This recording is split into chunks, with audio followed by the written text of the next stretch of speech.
E aí, meus amigos? Bom ou não? Então, eu queria muito fazer um vídeo divertido para que você pudesse entender de uma forma mais leve o meu ponto de vista de tudo que tá rolando nessa novela mexicana que é a política do Brasil e que te deixa mais chocado que o Mandetta lá das terras do Tio Sam descobrindo que o Texas, depois de retirar todo tipo de restrição, inclusive o uso obrigatório de máscaras, tem os números do flango flito despencando dia após dia. Mas o Nelipe Feto, o imitador de focas número 2 de terras tupiniquenses, encarnou a Lumena e tá quase proibindo a galera de ter bom humor. Eu sei, parece até o início de uma piada ruim, mas eu jamais faria cosplay de Maria do Rosário com algo tão sério, já que ele mesmo disse: é isso, tem que acabar a tolerância com o bom humor em tempos de genoemicida. Pois é, meu amigo, até o seu bom humor estão tirando de você. Mas é claro que aqui o único medo que todo mundo tem é de uma dentadura do Bolsonaro, né? Deus me livre. Mas o que é um post autoritário do imitador de focas perante uma mulher afrontosa que tá sendo ameaçada de processo pelo Movimento Brasil Lula? Não, pera, é PSOL Kids. Não, gente, qual que é meu problema? É MBL, né? Nossa, que lapso. Pois é, por dizer a verdade, que seu declarado fundador, inclusive em veículos de mídia nacional, saiu do armário e declarou voto no Lula. Seremos afrontosos, vamos rir da cara desse povo na mesma proporção que eles riem da nossa cara dia após dia. No vídeo de hoje nós precisamos falar da mídia de apoio de políticos e como elas estão dando absurdamente na cara. Teve o prefeito de Chapecó dando show e a mídia já partindo pro contra-ataque. Porque como assim ele vai desmentir elas assim, na cara dura? Não vamos passar a vergonha sem resistir, jamais. Jamais. Vamos falar do Supremo que diz o que disse e depois passa vergonha. O que na verdade não faz nem cosquinha naqueles sovacos depilados. Mas nós vamos expor porque nós somos desses, afrontosos. E que a PF não venha tomar o meu café ruim. Amém. Vamos falar do toma lá da cá que não pode ocorrer de jeito nenhum no governo, coisa que eu concordo. Mas pra oposição, meus amigos, tá super liberado. Mais cargos para os filhos de políticos, pra você, meu caro contribuinte que tá sem dinheiro pra pagar a conta de luz, tirar a mão do bolso pra arcar. Teve Ciro Gomes se humilhando, jornalista escorregando na memória na internet e mais, um recado muito importante que eu acho que é mais um pedido de ajuda que você precisa levar a sério. E ó, tem um monte de outras coisas que não vai dar pra eu ficar falando na introdução, senão nós vamos ficar aqui até amanhã. Mas você tá aí com seu estomazil do lado, caro cidadão que tem como único direito pagar impostos e calar a boca? Então separa a jujuba, fica confortável e bora lá!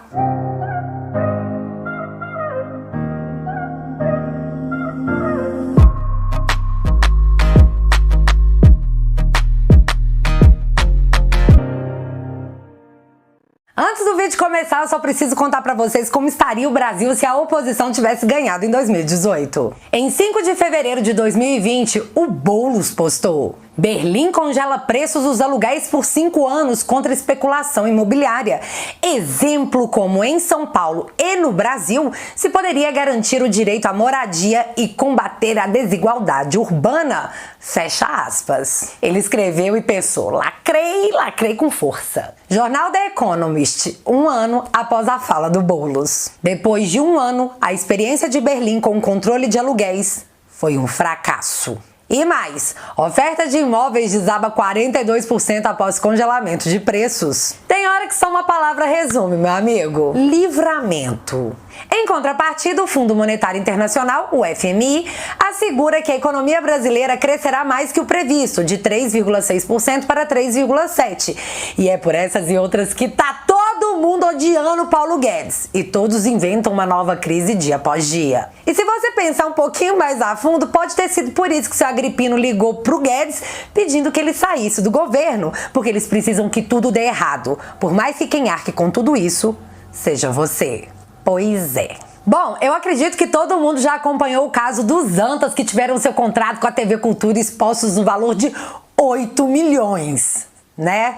Gente, foi até ver engraçado aqueles gravetos que eles têm embaixo do joelho tremendo, jurando de pé junto pra todo mundo que eles não estavam nem aí, mas estavam fazendo matéria atrás de matéria, tentando justificar algo sem realmente justificar, fazendo mais de 3 linhas, mais que o habitual, de textos onde nada era compreendido como explicação por quem estava lendo. No meio disso, a hashtag Mamata Connection em primeiro lugar nos assuntos mais comentados do Twitter, com quase 400 mil menções, estava comendo solta no Twitter. Twitter. Mas aí, pra tentar limpar a barra, me aparece seu Diogo Mainardi, que provavelmente lavou a cara com Vênus pra ela ficar bem limpinha e sem manchas, e posta o seguinte: se eu vou expor porque ele merece. Surpresa! Um app que identifica posts de prováveis robôs apontou que 179 tweets que usavam a hashtag MamataConnection eram prováveis robôs. Mas, seu Diogo, 179 tweets no universo de quase 400 mil? É essa a sua defesa que o povo não tá contra o senhor? Quem foi que falou pro senhor twittar isso? Foi a Miss Pig? Achei super a cara dela. Mas em seguida, seu Diogo foi lá e apagou o tweet porque ele não é obrigado a passar essa vergonha com as próprias mãos. E pra quem se sente forte e corajoso, quer testar sua bilis e quer encarar a manipulação com seus próprios olhos pra sair da bolha, é só verificar a série de posts que o antagonista, que eles chamam de matéria, fizeram em sequência, tipo essas aqui: Luciano é a cara da renovação. E aí embaixo, nem Bolsonaro, nem Lula. Positivamente Mandetta. Positivamente Mandetta. Então, gente, tá aí pra quem quiser ver. O Brasil 247 está para o PT, assim como os Antas estão para o PSDB. E o PSDB está para qualquer um que tenha a mínima chance de ganhar as eleições e abrir aquele diálogo, aquele bom diálogo com os tucanos. Titia fala, mas titia prova. Após Ciro Gomes se humilhar pedindo pro Lula imitar a Cristina Kirchner lá na Argentina, que já que tava com o nome mais queimado que o miojo que meu marido tenta fazer, resolveu ser vice e elegeu um poste. Logo, ela poderia governar através do seu escolhido. Pois é, e foi usando esse exemplo que o Ciro pediu que o Lula fosse o seu vice. Aí tivemos as matérias a seguir. Fernando Henrique Ceboso diz que pode apoiar Ciro Gomes se ele for capaz de levantar votos. Mas para garantir o outro lado, João Dória sinalizou que pode dialogar com Lula pensando nas eleições de 2022. E aí eu só consigo lembrar do seu Márcio França dizendo exatamente isso aqui na cara do Dória num debate. Você é o bolso seu. Tudo que interessa a você, do seu jeito, você acha que dá pra fazer. Se for agora, se o Lula sair da cadeia amanhã, ficar na frente das pesquisas, você se agarra nesse Lula também. Pá na cara do Dória, velho, ovidente. E aí, após provar pra vocês que o PSDB lambe quem tiver no poder pra ganhar uma boquinha, deixa eu questionar uma coisinha aqui muito séria sobre as explicações dos Antas, que até o momento seguem fingindo demência, assim como o Agripino. O seu Diogo Mainardi bate o pé dizendo que os 8 milhões são tipo uma expectativa do que é previsto para os 5 anos de contrato, que foi alimentado com dinheiro de investidores repassados à Fundação Padre Anchieta para repassarem pra eles. Eu não entendi bem, mas foi isso que eles disseram. Se a gente somar essas explicações com o post do Agripino, que diz: mais uma fake news dessa turma que vive de mentiras, essa matéria dos Antas deixa claro que não há dinheiro público na contratação do MamataConnection, pelo contrário, poderá trazer lucro para a TV Cultura. E você sabe o que eu tô achando disso tudo? Maravilhoso, porque ele falou sem que a gente precisasse perguntar o que a gente precisava saber. Se o contrato com o Manhattan Connection está em nome da Fundação Padre Anchieta e o Dória diz que essa contratação pode trazer lucros para a TV Cultura, o que acontece com o estatuto da Fundação Padre Anchieta, que diz em suas próprias cláusulas que para existir não pode primeiro exercer atividade político-partidária, que é o caso do Mamata Connection. Vai lá, meu filho, vai lá e procura se vocês acham ele falando mal do Dória. Mas nunca, José, mas nunca. E o segundo ponto, que como fundação, o Padre Anchieta não pode angariar recursos que não sejam fonte de doação. Só tem um jeito de resolver isso, e é a gente invocar João 8,32, e conhecereis a verdade vos libertará. Seu Diogo Mainardi, apresenta o contrato para geral de livre e espontânea vontade e mostre mesmo que foram vocês que escreveram aquela matéria do antagonista dizendo que vocês não têm medo de nada. Ou então façam de forma obrigatória através de um processo que já está sendo iniciado, o que lhes daria tempo. E aí? Qual vai ser a mídia do PSDB? Aguardemos as cenas dos próximos capítulos. E só para encerrar esse assunto dos Antas, eles até podem ter memória curta, mas a internet não tem. Fique em casa, prega o antagonista e seus jornalistas seguidores da doutrina de São Mutreta. Fique em casa e só vá ao hospital se sentir falta de ar. E para surpresa, acho que só do povo do antagonista, eles dão a seguinte matéria: fome atinge 19 milhões de brasileiros durante a pandemia. Assustador, não é mesmo? Mas fique em casa. Um deles nem no Brasil mora. iFood e Netflix para eles, que por sinal não pararam de trabalhar nem um dia, fica em casa de geladeira vazia para você e para os seus filhos. A fome fazendo toque-toque era previsível e foi ignorada. E hoje é apenas mais uma matéria sensacionalista sendo usada de forma a atacar o governo. Essa é a nossa mídia. Agora vamos mudar de assunto e falar do PSOL, que adora um discurso anti-toma lá da cá. Após seu Freixo dizer que faria um apoio crítico a seu Eduardo Paes, atual prefeito do Rio, porque Freixo jurou de pé junto que eles eram oposição, eis que, para surpresa de todo mundo, porque sim, a hipocrisia ainda me assusta, descobrimos que o filhotinho do Freixo, seu filho, seu bebê, foi contratado por esse mesmo prefeito, a qual ele faz oposição pela bagatela de quase 10 mil reais. E não é o Estado que tá pagando o filho do Freixo não, tá? É você, pagador de imposto, que tá com sua geladeira vazia por conta do fique em casa, enquanto o filho do Freixo começa a trabalhar na prefeitura sendo sustentado por você. Mas não é só o fiote do Freixo que abandonou o fique em casa para ser mais um funcionário público pago pelo pobre trabalhador. O filho do seu Chico Alencar, também do PSOL, ex-deputado federal e atual vereador, também conseguiu uma mamata no estado e foi contratado por mais de 8 mil bonoros pelo mesmo prefeito do Rio, que, de novo, teoricamente é oposição ao PSOL. Entenda, esse povo que tem o dinheiro pago por você todo mês caindo na conta, tá pedindo pra você ficar em casa, enquanto arruma empregos para os seus filhos trabalharem, coisa que você não pode, e ainda te dão a conta pra você pagar. Mas Deus me livre de insinuar que isso aqui é um toma lá da cá do PSOL. Provavelmente isso é culpa da minha mente, que deve estar meio Maria do Rosário de tanto ficar em casa pagando imposto pra pagar salário de vocês e agora de seus filhos parlamentares. Só pode. E enquanto temos péssimos parlamentares e gestores dizendo pra você fazerem aquilo que eles não fazem, temos o exemplo do prefeito de Chapecó, que eu te digo, meu filho, só tem um defeito nessa vida: ele não é o meu prefeito.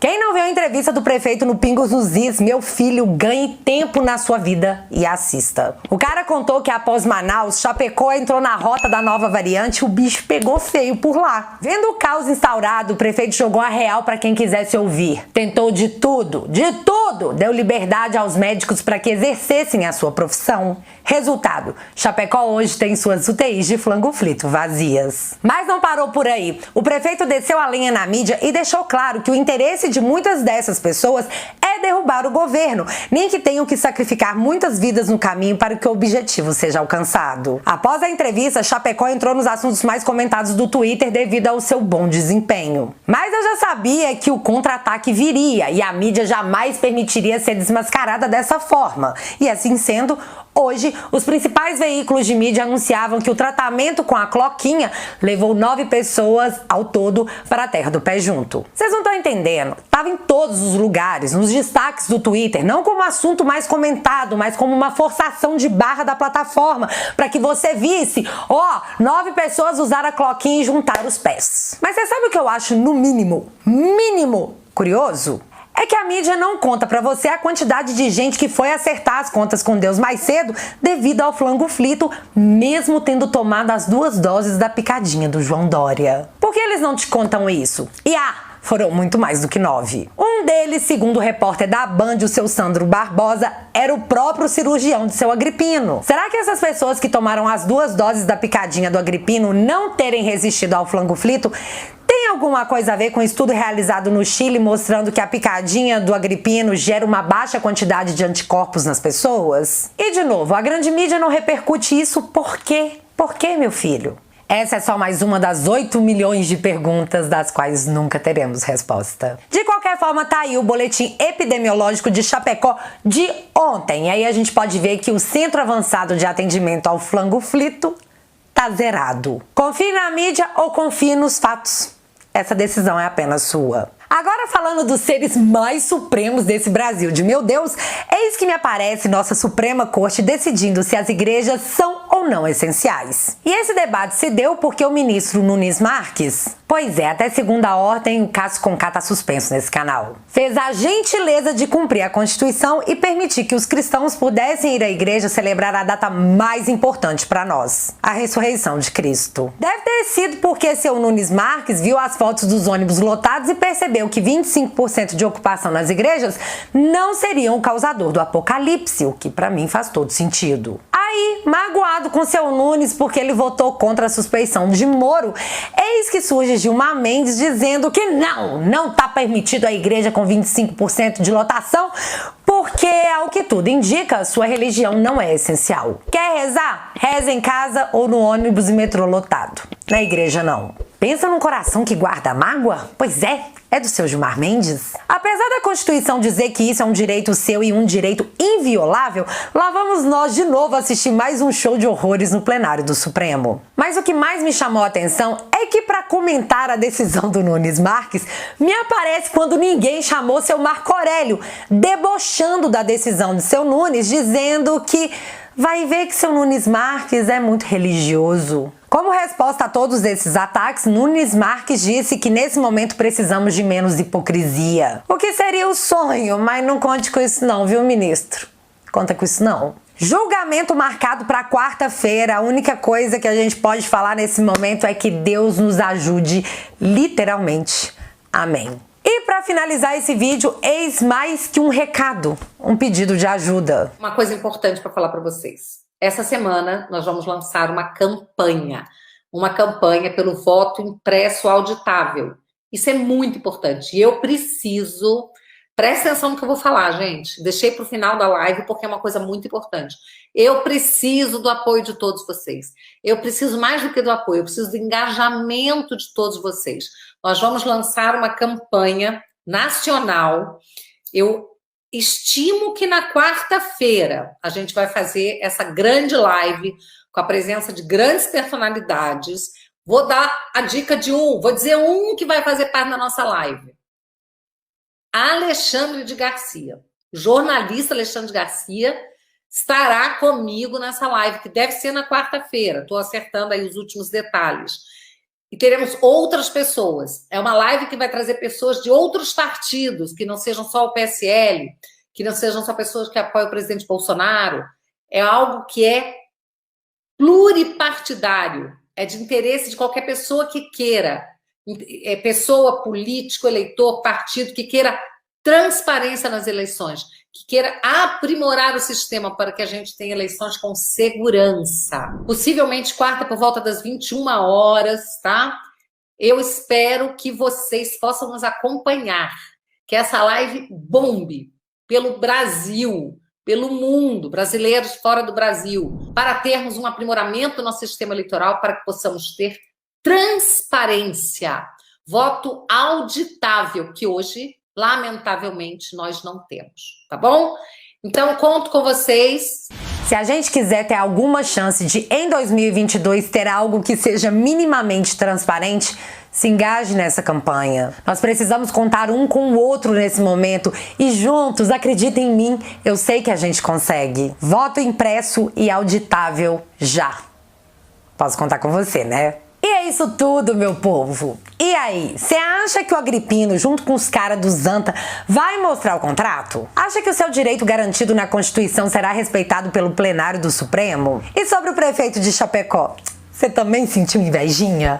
Me conta aqui nos comentários que eu quero saber. Se você ainda não é inscrito nesse canal, meu amigo, se inscreva e deixa seu like. Porque você já sabe, acontecendo alguma coisa de relevante ou irrelevante, a gente volta. Beijos, galera. Fui!